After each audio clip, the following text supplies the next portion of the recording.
Unconfuse Israel Estate, the first Israeli real estate and property management podcast in English, with Maayan Harkum and Meir Glusberg.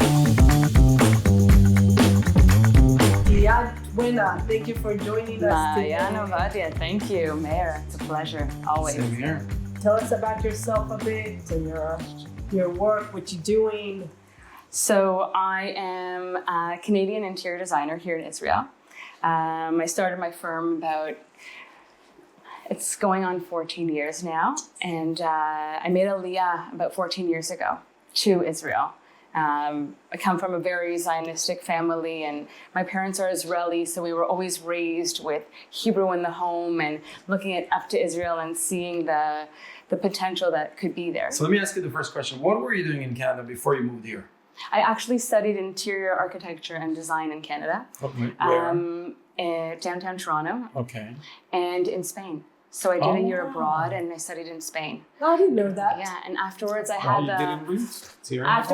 the pleasure of working also in Panama for a year and exploring that aspect as well. So I do speak Spanish, Hebrew, English, and French. So it's nice to have that cultural experience and blending everything together here and being able to produce homes for my client, homes, penthouses, apartments.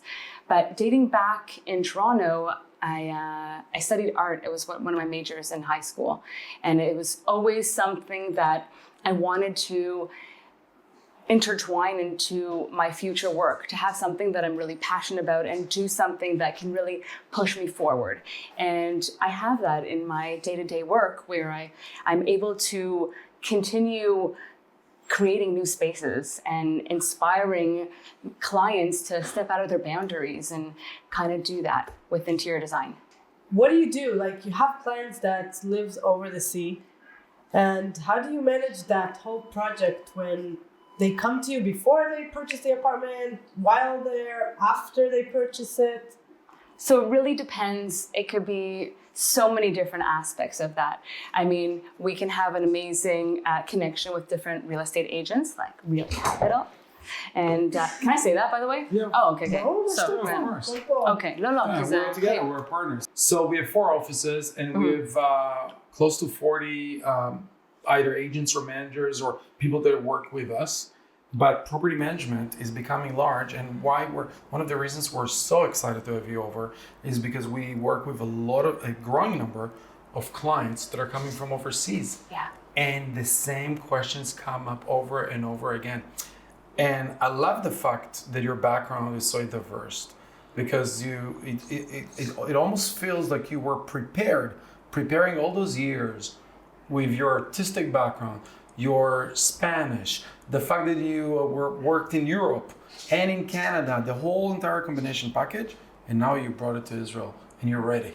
And you're ready for all those Olim that are going to come to Israel to help them. Yes. That's how I feel. That's part of it, and it's quite amazing because I've been fortunate to really have my American, Australian, and English, British clients. A lot of Anglo-Saxons, because it's the same kind of cultural and understanding. When I made Aliyah, one of the things that I was looking for here is a kind of full package experience for the client.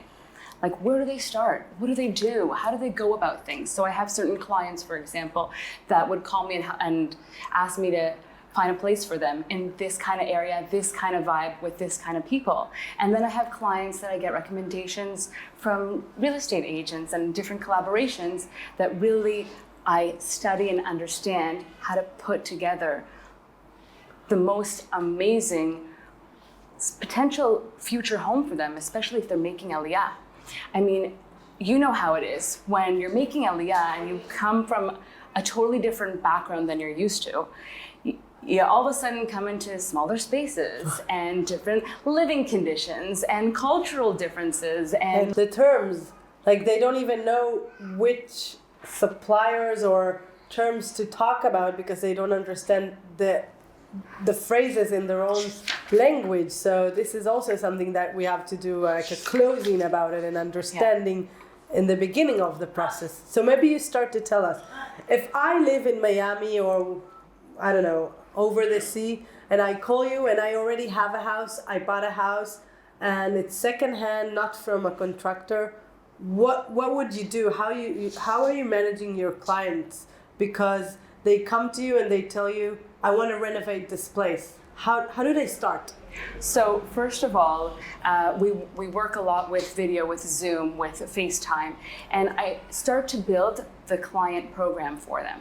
What does that mean, client program? Is I take a list of their needs and wants and interview them deep to understand what their hobbies are, to understand what they like to do and what they'd like to learn here and how to put that together for them. And once you start really understanding who your client is, you can really start designing for them. Their lifestyle, habits, hobbies, maybe habits that they want to change, maybe new type of living that they want to create.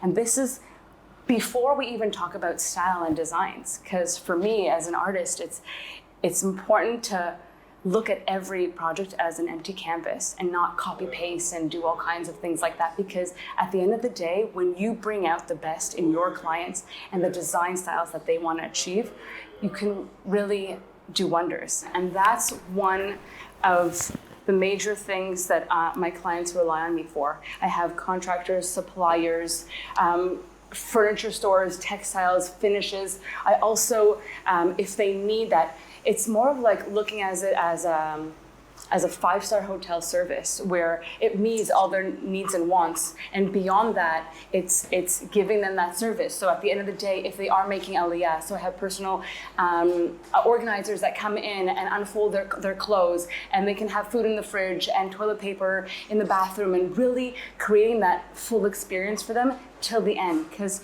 when you make Aliyah, and you know how that is, so I know how that is, that cultural differences really throw you off.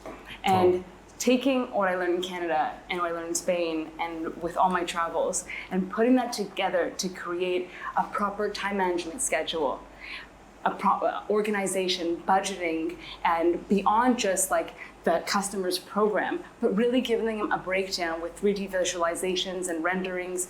They feel and know what the space is going to look like before it's even made. So you make also the plans before, you make 3D plans. Yes. How do you work exactly? So I start with a client program. And from that, after I've analyzed them, we put together visual inspirational imaging. And at the same time, my space plan to see what they like. Now that their inspiration can be old cars, it can be a piece of clothing, it can be a certain element that they received from their grandparents or something that's been handed down, or silverware, and then we piece together all that inspiration and we build what's right for them as a client. And after you've done that and you've really started to feel the space, you start developing the proper space planning for them. And now there's no design is in like the smallest details. So to take that into consideration, every inch, every centimeter, and what you can create in order for them to feel like I've adapted the habits and living spaces that they used to live in and bringing that into Israel. Can you give us an example of a project that you did that you needed to get into specific detail and you match the client expectation, or? Sure. I can give you an example of an English couple that this is their summer home, and having the opportunity to come back and forth to Israel from England. And they're in their mid-70s and learning what they need, how they want to live, and the way around it, bringing that through. They're beautiful. It's a penthouse duplex, and they're located on the coast in Herzliya at Pituach. So you can really imagine what the view coming in is, opposed to what they're used to seeing in England, and how it can affect your space. And what do they want to create? Do they want a calm environment? Do they want an environment that's full of color to bring out a different element of surprise and emotion? Because color and textures bring out so much in us, and knowing how to pull that out in the client's needs and wants, and yet still creating that space for them, really makes a difference on how they live. Perhaps you can give us the steps of the process, just the basic steps. Basic steps. So and later the next question will be, then you can jump into the later question is, how is it different while you're overseas? most of my clients are overseas, so Yeah. I can answer that Amazing. 100%. So after the client programming that we started discussing and really finding out Analyzing who they are, understanding the style concepts and pulling that together. At the same time, doing all the planning that needs to get done. So space planning. Who lives there? What family lives there? What are their needs, their wants? How is different lighting going to affect their space? And starting to build together all the plans that they need available. So that's architectural plans, lighting, air conditioning, electrical points, sockets, putting together all the plans, including the architectural plans, to really understand where we're going with the next phase. At the same time, I put together a budget, so that they know where they stand. Because when you're abroad, even when you're here in Israel, you need to know what the final amount is going to feel like. Because the problem is that when you go into a renovation or construction, the first thing that people are worried about is, how much is this going to cost me? Now, with over 20 years of experience, I know how to guide them towards different budgets, and it could be X, Y, my range of budgeting and clients are very dynamic, let's just call it that. So once they know the budgeting, once they have all the plans, once we put together our style imaging, then we have the 3D renderings that come to life. And then all of a sudden they know how much it's going to cost, they know what their space is going to look like, and they have all the technical plans, even if they understand or not. But once you as a client receive a 3D image of your space, it's a different story, because most people don't know how to read the planning and architectural plans. Exactly. And then you're in these positions that without them, especially not being here, they need to really feel the space. And I walk them through that per room, per element of design. Is it a master ensuite? Do they need double sinks? Do they need double wash basins? Do they need different elements that will really make this home feel like it was something that they can live in or vacation in? Is it detailed until the little details, like sofa and stovetop? Furniture, amazing. Furniture, choosing furniture, and that is also seen in the 3D. Furniture, curtains, lighting options, really building all the elements that need to go into it to really see that in your final rendering. And then you as a client can choose, wait a minute, you know what? You're right. Let's add that green color that I really love, that I was scared of. And you as a designer need to know how to pull out all these elements for your clients and to really make them feel that they're getting the best that they can have. Once you put together the plan, do you also manage the actual project itself? Yes. Oh, so wow. I work with project managers. Oh. I have a large range of project managers that I work with, but I do on-site visiting and overseeing the project. So I really hug and hands-on for my clients. So the contractor is also your contractor? Correct. It's contractors that I work with, contractors that I know when I say Canadian timing is not Israeli timing sometimes. And I don't always tell my contractors or suppliers what the real time schedule is, so that I know that I have that space to work with the special suppliers. Well, you're matching the expectation of the project and the supplier. Mm-hmm. And at the end of the day, our clients, because we all work with roughly the same realm of clients, at the end of the day, they want to arrive for a certain holiday or a summer experience. And you need to know as a designer how to work backwards in order to create that timeline that works for both suppliers in Israel and carpenters and all the furniture companies and everything, and cater towards the client as well. So really meshing and blending that together. What about the end point, that the house is ready, everything is ready, and you know, after you get the key, the possession of the house, the client, there's then all the mess starts. Something is not right. The builder is not. So you also accompany them for that? Yes, I do accompany them. And then I look into companies like yours where it does actually the real estate maintenance for that. And then you get a list of suppliers of everyone that's been working in the project. Each one has their guarantee for the timeline. So being really organized is a huge key to success when building for clients abroad. Because just having random ideas or doing something that could really, anyone can do that. but what makes you different than the rest of the designers or architects out there?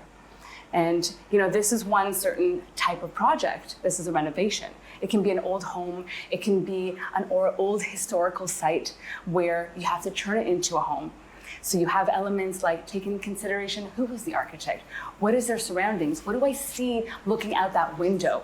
What do I feel when I walk through the space? And what do I want to experience as a client? After you know everything that really makes that difference for them. And on the other hand, all the upcoming projects that are going up from the contractors, when you hire me ahead of time, I do that analyzing before. So when they purchase the apartment, they're purchasing it with the new plans. So I'm very cost efficient in that matter. Because it's not your starting to What do you mean by cost efficient? I mean, when you close a project with a developer or a contractor, then usually the design process starts then. And then they say, okay, according to this price, according to Deccan, according to all kinds of things, it's going to cost you 1, 2, 3, 4 to do all those changes. What kind of changes? Meaning the installation, if you want to break down internal changes. By the way, sometimes developers, that's how they make the most of the money. Based on From those all changes. those changes. So I believe what you're saying, you're gonna come already ahead of time, Right. understand the client, start the process, and when before they close the deal, they already dictate in the agreement. And you as a real estate agent have the upper hand being in front of that developer or that contracting company, because you tell them, listen, my client knows what he wants. This is it. He needs 1, 2, 3, 4, and we work together as a team. Because at the end of the day, we're all here for the same reason. I love your passion, by the way. Thank you. I can tell you love this business. I wake up in the morning and I love my business. I feel like I'm doing Zionism. I'm helping people buying houses in Israel. Me You too. feel the same? I feel the That's same what I do. way. And creating that new home for them, that new experience. You change your lives. I change their lives. And customer service, we change the customer service. 100%. The opinion on customer service. And at the end of the day, I'm a visual psychologist, because going through that emotional roller coaster of, taking your huge home and then somehow, even if you're downsizing here to a larger space, it's not that large compared to what you're used to. And when you take a designer whose background comes from those spaces, or a realtor that their background comes from that, or so on and so forth, then you're really creating an amazing team that will know how to wrap the client's needs and wants and make that Aliyah a little bit easier for everyone. Because you understand both worlds, both languages, mentality, 100%. You know what the expectations are, Right. customer service expectations. 100%. And I'm sure now that I know you can probably translate also all the difficulties and explain what it takes to make the move and how Correct. to deal with Israeli contractors, for example. 100%. And you can explain to them your difficulties and you're the buffer in a way. Right. You're in between. It's a buffer. It's a visual psychologist. It's being able to put his needs or her needs or each of the partners' needs into a team, and at the end of the day, also satisfying our clients at each of their needs and wants. Do you specialize in a particular type of real estate? So I usually deal with residential, so penthouses, apartments, duplexes, homes. I've done multiple collaborations in Israel with different architects. So even with the idea of finding a plot, then I know how to put together the right architect to match that client's needs, and I still multi-manage the overseeing of it. Because at the end of the day, when you're working with someone who really understands you, and that's the key, that's the game changer, and everything else is possible. Any location in Israel? Would you work anywhere in Israel? I work in, well, first of all, yes. I'll Like you'll work do all any over. project in Israel, But I anywhere. work in Savion, in Herzliya Pituach, in Jerusalem, in Tel Aviv. So I want to thank you again for coming and joining us. And hopefully we're going to build homes in Israel 100%. sooner than later. Yes. We're Zionists. Yes, we are. And making Aliyah makes all the difference.